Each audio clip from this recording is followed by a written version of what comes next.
اعوذ باللہ من الشیطان الرجیم بسم اللہ الرحمن الرحیم۔ قرآن مجید برہان رشید کی سورۃ فاتحہ کی آیت نمبر 4 ترجمہ کنز الایمان اور تفسیر صراط الجنان۔ اعوذ باللہ من الشیطان الرجیم بسم اللہ الرحمن الرحیم۔ ایاک نعبد و ایاک نستعین۔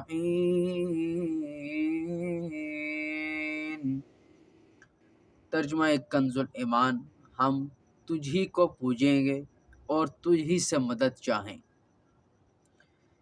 تفسیر صراط الجنان میں ہے ایاک نعبد و ایاک نستعین، ہم تیری ہی عبادت کرتے ہیں اور تجھ ہی سے مدد چاہتے ہیں۔ اس سے پہلی آیات میں بیان ہوا کہ ہر طرح کی حمد و ثنا کا حقیقی مستحق اللہ تعالیٰ ہے، جو کہ سب جہانوں کا پالنے والا، بہت مہربان اور رحم فرمانے والا ہے۔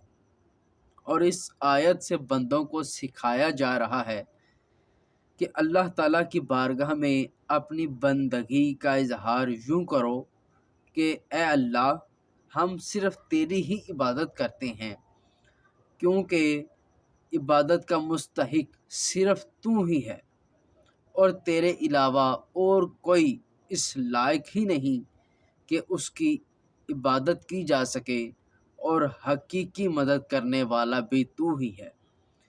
تیری اجازت و مرضی کے بغیر کوئی کسی کی کسی قسم کی ظاہری، باطنی، جسمانی، روحانی، چھوٹی بڑی کوئی مدد نہیں کر سکتا۔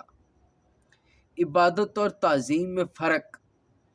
عبادت کا مفہوم بہت واضح ہے، سمجھنے کے لیے اتنا ہی کافی ہے کہ کسی کو عبادت کے لائق سمجھتے ہوئے اس کی کسی قسم کی تعظیم کرنا عبادت کہلاتا ہے، اور اگر عبادت کے لائق نہ سمجھیں تو وہ محض تعظیم ہوگی، عبادت نہیں کہلائے گی۔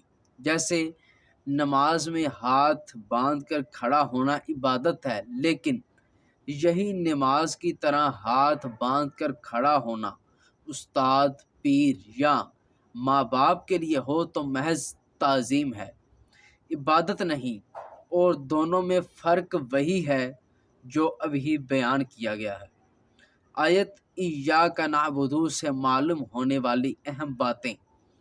آیت میں جمع کے صیغے ہیں، جیسے ہم تیری ہی عبادت کرتے ہیں۔ اس سے معلوم ہوا کہ نماز باجماعت کے ساتھ ادا کرنی چاہیے، اور دوسروں کو بھی عبادت کرنے میں شریک کرنے کا فائدہ یہ ہے کہ گناہ گاروں کی عبادتیں اللہ تعالیٰ کی بارگاہ کے محبوب اور مقبول بندوں کی عبادتوں کے ساتھ جمع ہو کر قبولیت کا درجہ پا لیتی ہیں۔ نیز یہ بھی معلوم ہوا کہ اللہ تعالیٰ کی بارگاہ میں اپنی حاجت عرض کرنے سے پہلے اپنی بندگی کا اظہار کرنا چاہیے۔ امام عبداللہ بن احمد نصفی رحمۃ اللہ علیہ فرماتے ہیں، عبادت کو مدد طلب کرنے سے پہلے ذکر کیا گیا، کیونکہ حاجت طلب کرنے سے پہلے اللہ تعالیٰ کی بارگاہ میں وسیلہ پیش کرنا قبولیت کے زیادہ قریب ہے۔ اللہ تعالیٰ کی بارگاہ میں وسیلہ پیش کرنے کی برکت ہر مسلمان کو چاہیے کہ وہ اللہ تعالیٰ کی بارگاہ میں کسی کا وسیلہ پیش کر کے اپنی حاجات کے لیے دعا کیا کرے، تاکہ اس وسیلے کے صدقے دعا جلد مقبول ہو جائے۔ اور اللہ تعالیٰ کی بارگاہ میں وسیلہ پیش کرنا قرآن و حدیث سے ثابت ہے۔ چنانچہ وسیلے کے بارے میں اللہ تعالیٰ ارشاد فرماتا ہے، یا ایھا الذین آمنوا اتقوا اللہ وابتغوا الیہ الوسیلہ، اے ایمان والو، اللہ سے ڈرو اور اس کی طرف وسیلہ ڈھونڈو۔ اور سنن ابن ماجہ میں ہے کہ ایک نبینہ صحابی بارگاہ رسالت صلی اللہ علیہ وآلہ وسلم میں حاضر ہو کر دعا کے طالب ہوئے، تو آپ صلی اللہ علیہ وآلہ وسلم نے انہیں اس طرح دعا مانگنے کا حکم دیا، اے اللہ میں تجھ سے سوال کرتا ہوں اور تیری طرف نبی رحمت حضرت محمد صلی اللہ علیہ وآلہ وسلم کے ساتھ متوجہ ہوتا ہوں۔ اے محمد صلی اللہ علیہ وآلہ وسلم، میں آپ صلی اللہ علیہ وآلہ وسلم کے وسیلے سے اپنے رب کی طرف اپنی اس حاجت میں توجہ کی تاکہ میری حاجت پوری کر دی جائے۔ اے اللہ عز و جل، پس تو میرے لیے حضور صلی اللہ علیہ وآلہ وسلم کی شفاعت قبول فرما۔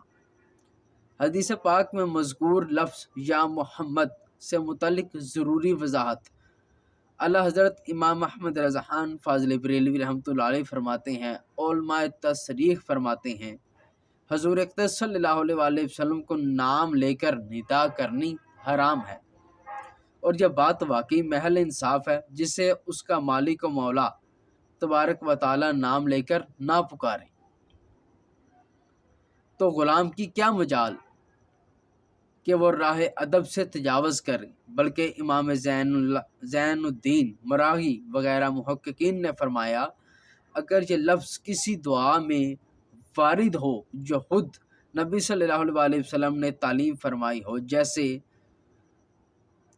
دعائے یا محمد انی توجہت بکا الی ربی، تاہم اس کی جگہ یا رسول اللہ صلی اللہ علیہ وآلہ وسلم یا نبی اللہ کہنا چاہیے۔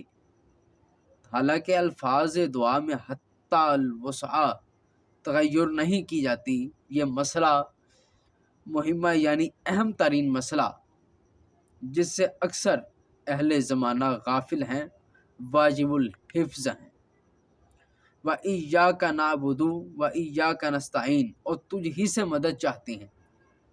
اس آیت میں بیان کیا گیا کہ مدد طلب کرنا خواہ واسطے کے ساتھ ہو یا واسطے کے بغیر ہو، ہر طرح سے اللہ تعالیٰ کے ساتھ خاص ہے، اور اللہ تعالیٰ کی ذات ہی ایسی ہے جس سے حقیقی طور پر مدد طلب کی جائے۔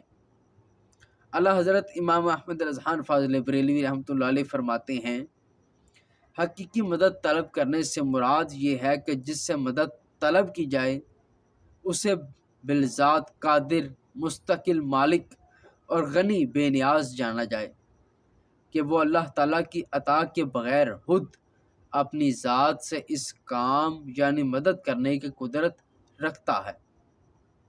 اللہ تعالیٰ کے علاوہ کسی اور کے بارے میں یہ عقیدہ رکھنا ہر مسلمان کے نزدیک شرک ہے، اور کوئی مسلمان اللہ تعالیٰ کے علاوہ کسی اور کے بارے میں ایسا عقیدہ نہیں رکھتا، اور اللہ تعالیٰ کے مقبول بندوں کے بارے میں مسلمان یہ عقیدہ رکھتا ہے کہ وہ اللہ تعالیٰ کی بارگاہ تک پہنچنے کے لیے واسطہ اور حاجات پوری ہونے کا وسیلہ اور ذریعہ ہیں۔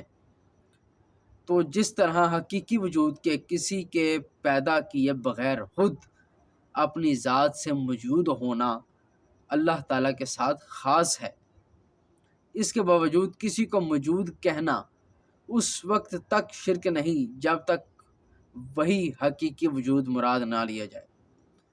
یوں ہی حقیقی علم کہ کسی کی عطا کے بغیر خود اپنی ذات سے ہو، اور حقیقی تعلیم کے کسی کی چیز کی محتاجی کے بغیر از خود کسی کو سکھانا اللہ تعالیٰ کے ساتھ خاص ہے۔ اس کے باوجود دوسرے کو عالم کہنا یا اس سے علم طلب کرنا اس وقت تک شرک نہیں ہو سکتا جب تک وہی اصلی معنی مقصود نہ ہو۔ تو اسی طرح کسی سے مدد طلب کرنے کا معاملہ ہے کہ اس کا حقیقی معنی اللہ تعالیٰ کے ساتھ خاص ہے، اور وسیلہ و واسطہ کے معنی میں اللہ تعالیٰ کے علاوہ کے لیے ثابت ہے اور حق ہے، بلکہ یہ معنی میں اللہ تعالیٰ کے علاوہ کے لیے ثابت ہے اور حق ہے، بلکہ یہ معنی تو غیر خدا ہی کے لیے ہیں، کیونکہ اللہ تعالیٰ وسیلہ اور واسطہ بننے سے پاک ہے۔ اس سے اوپر کون ہے کہ یہ اس کی طرف وسیلہ